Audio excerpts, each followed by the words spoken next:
जय श्री श्याम दोस्तों, स्वागत है आप सभी का आपके अपने चैनल धी स्टडी 2.0 के ऊपर। आज का अपना सेशन रहने वाला है कि REET level first and REET level second का रिजल्ट आप लोगों को कब तक देखने को मिल सकता है। साथ ही दूसरा बिंदु हम बात करेंगे उन बच्चों के लिए बहुत खास रहेगा जिन बच्चों को परसेंट डिलीट होने के बाद में बहुत बड़ा डर सता रहा है। ये दोस्तों बिल्कुल बहुत से वो बच्चे जिन्हें लग रहा है कि इतने परसेंट डिलीट हो जाएंगे और अब हमारा क्या होगा, हमारे पहले इतना स्कोर था, अब डिलीट परसेंट होने के बाद में हमारे कितना क्या स्कोर बचेगा, इसका कैसे आइडिया लगाएं। तो इस वीडियो में मैंने आप लोगों को भली भांति पूरी जानकारी दी है और ये भी समझाया कि डिलीट होने पर आप लोगों को ज़्यादा घाटा नहीं होगा। आप लोग इस बात को समझिए।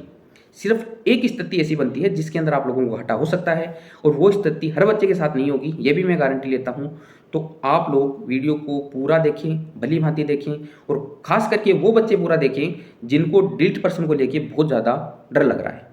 बच्चों के डाउट है कि सर हमारे इतने परसेंट डिलीट हो रहे हैं, अब हमें तो पूरा ही घाटा हो जाएगा, हमारे इतने परसेंट हो रहे हैं, अब हमारा क्या होगा, अब हम तो बिल्कुल मतलब रिजल्ट से बाहर हो गए।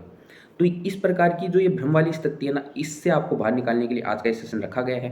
रिजल्ट की जानकारी तो आप लोगों को पहले ही भली भांति से याद होगी कि लगभग 13 मई को आलोक राज जी का एक इंटरव्यू आया था और उसमें उन्होंने जानकारी दी थी कि हम मई के अंतिम सप्ताह में रिजल्ट निकालने का पूरा प्रयास करेंगे। साथ ही अभी आपने शाम को देखा होगा कि आलोक राज जी का एक ट्वीट भी आया है और वो ट्वीट आप मेरी स्क्रीन पे भी देख पाएंगे कि आलोक राज जी ने कहा है कि L1 और L2 के परिणाम आप लोगों को लगभग मई के अंतिम सप्ताह में देने का प्रयास करेंगे। तो प्रयास के साथ साथ मैं आप लोगों को बता दूं, कुछ परिणाम आप लोगों को 25 से 31 मई तक देखने को मिल जाएंगे, हो सकता है पूरे भी मिल जाएं, पर अगर कुछ परिणाम बच भी जाएं तो आप लोगों को जो जून का प्रथम सप्ताह है उसके अंदर बिल्कुल देखने को मिलेंगे। क्योंकि कुछ जगह मैंने ये भी देखा है कि 15 जून तक रीट L1 का रिजल्ट नहीं आएगा। ये सिर्फ भ्रम वाली बातें हैं, क्या पता रीट L1 का रिजल्ट सबसे पहले आ जाए। ये किसी को नहीं पता कि किस सब्जेक्ट का रिजल्ट पहले आएगा, किसका बाद में आएगा। अगर ऐसा कोई वीडियो बना रहा है तो आप उसकी वीडियो से दूर रहें, क्योंकि रिजल्ट जैसे जैसे तैयार होंगे, जिस जिस सब्जेक्ट के तैयार होंगे वो आते जाएंगे, आप लोगों को देखने को मिलते जाएंगे।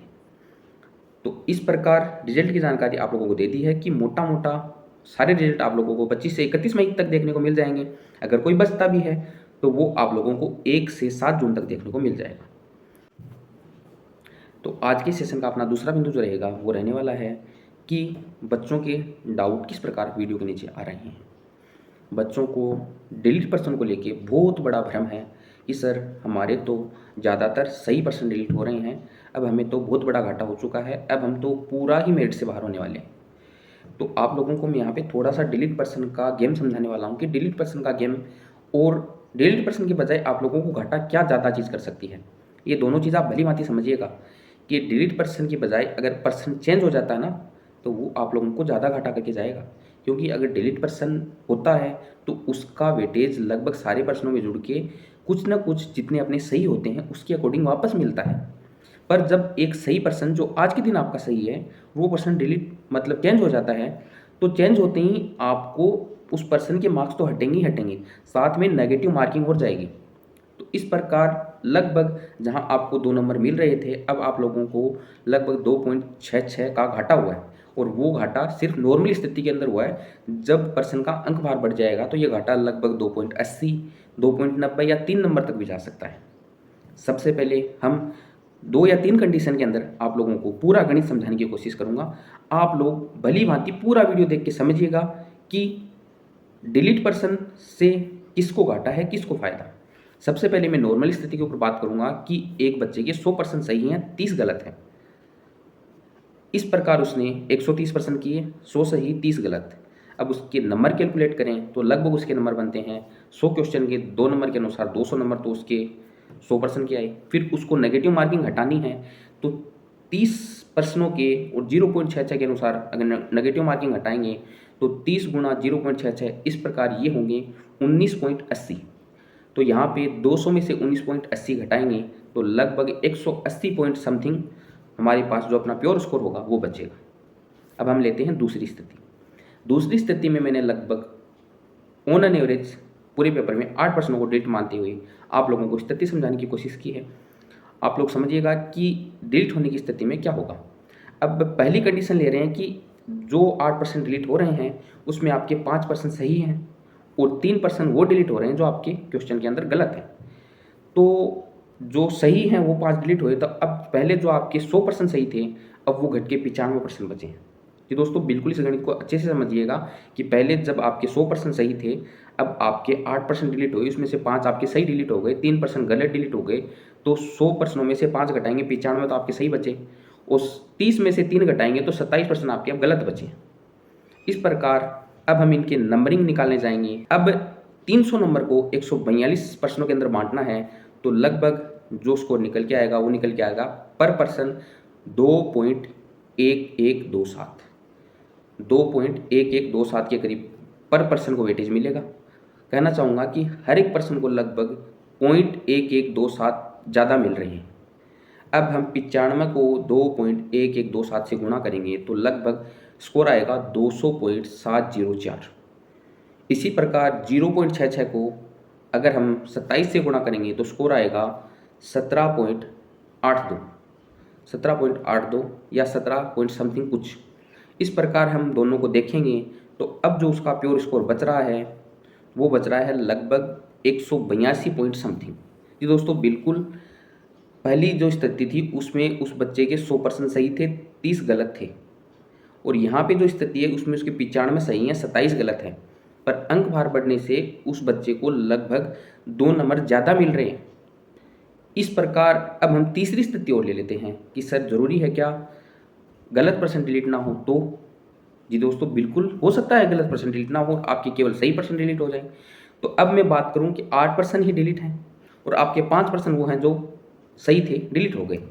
अब आपके सही पर्सन बचे हैं 95, गलत पर्सन अभी भी आपके 30 के 30 ही हैं। अभी भी हम स्कोर निकालेंगे तो ये स्कोर निकल के आएगा 95% का 2.1127 पे निकालेंगे तो 200.704। अब हम 30% का 0.66 के अनुसार निकालेंगे तो स्कोर निकल के आएगा 19.80। अब 200.704 से 19.80 को घटाएंगे तो लगभग 180 पॉइंट समथिंग बचेंगे। जी दोस्तों, अब बताइए कि घाटा कहाँ हुआ? जो पहली स्थिति थी उसमें भी आप लोगों के 180 पॉइंट समथिंग बच रहे थे। जो लास्ट स्थिति है जिसमें आपके प्योर जो 5% सही थे वो डिलीट हुए हैं, पर अभी भी आपके 180 नंबर बच रहे हैं। तो आप लोग इस स्थिति को समझिए कि डिलीट पर्सन ज़्यादा घाटा करने वाले नहीं हैं, क्योंकि डिलीट पर्सन का वेटेज लगभग सभी पर्सनों में जोड़ के हमें वापस मिल रहा है। तो इस प्रकार हो सकता है किसी बच्चे के थोड़ा सा फर्क पड़ जाए, 1 नंबर कम हो जाए, 1.5 नंबर कम हो जाए, पर ये नहीं कि ज़मीन आसमान का फ़र्क आ जाएगा कि आज आपका स्कोर 200 है और जैसे डिलीट पर्सन होते हैं आप 170 पे आ जाओगे, आप 180 पे आ जाओगे। ऐसा कुछ नहीं होने वाला। इससे आप दिमाग को, प्रेशर को हटाइए और ठंडे दिमाग से सोचिए, और बाकी ये सारी चीज़ें मैं अपने कमेंट बॉक्स में पिन कर दूंगा, आप लोग वहाँ भी पढ़ सकते हैं कि ये गणित किस प्रकार से मैंने निकाला है। यहाँ पे पहली स्थिति के अंदर बच्चे को 180 मार्क्स मिल रहे थे। दूसरी स्थिति के अंदर जब 5% उसके सही डिलीट थे, 3% उसके गलत डिलीट थे, उस स्थिति में उस बच्चे को लगभग 2 नंबर का फ़ायदा हो रहा था। और तीसरी स्थिति वो जिसमें बच्चे बोलते हैं कि क्या पता पूरे ही सही पर्सन डिलीट हो जाए और गलत एक भी डिलीट ना हो, तो उसमें अगर 5% सही भी डिलीट हो रहे हैं तो उस स्थिति में भी 180 नंबर तो आप लोगों के पास बच रहे हैं। अब पहली स्थिति और लास्ट स्थिति जो मैंने बताई है वो सेम है। अब हम बात करेंगे एक और स्थिति जिसके अंदर वाकई बच्चों को घाटा हो सकता है। वो घाटा भी कुछ 10-20 नंबर का नहीं होगा, वो घाटा 4 से 5 नंबर का आपको हो सकता है। वो स्थिति ये है कि लगभग अगर आपके 8 के 8% वो हों जो आपके राइट हों और वो डिलीट हो जाए, तो उस स्थिति में आप लोगों को लगभग 5 से 5.5 नंबर का घाटा हो सकता है। पर मैं जहाँ तक जानता हूँ कि किसी भी बच्चे के साथ ऐसा नहीं होगा कि उसके डिलीट पर्सन हो रहे हैं वो सारे के सारे सही हों और उसके सारे के सारे सही डिलीट हो जाएं। हो सकता है 100 में से 1 बच्चा 2 बच्चा ऐसे हो सकते हैं जिनके डिलीट होने वाले पर्सन सारे सही थे, पर 98% बच्चे तो वो होंगे जिनके लगभग कुछ सही होंगे, कुछ गलत होंगे, कुछ सही होंगे और या फिर कुछ उन्होंने किए नहीं होंगे, इस प्रकार के पर्सन डिलीट होंगे। तो आप लोग बिना किसी मानसिक दबाव के अब रिजल्ट का इंतज़ार करें।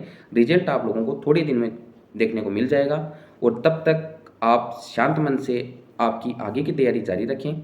जब रिजल्ट आ जाता है, अगर आपका सिलेक्शन हो जाता है तो आपको बहुत बहुत बधाई हो, और उस दिन भी आप पढ़ाई तो ना छोड़ें, कम से कम पढ़ाई को जारी रखें, क्योंकि जब तक ज्वाइनिंग ना हो जाए तब तक अपनी पढ़ाई को विराम देना कभी भी उचित नहीं होता।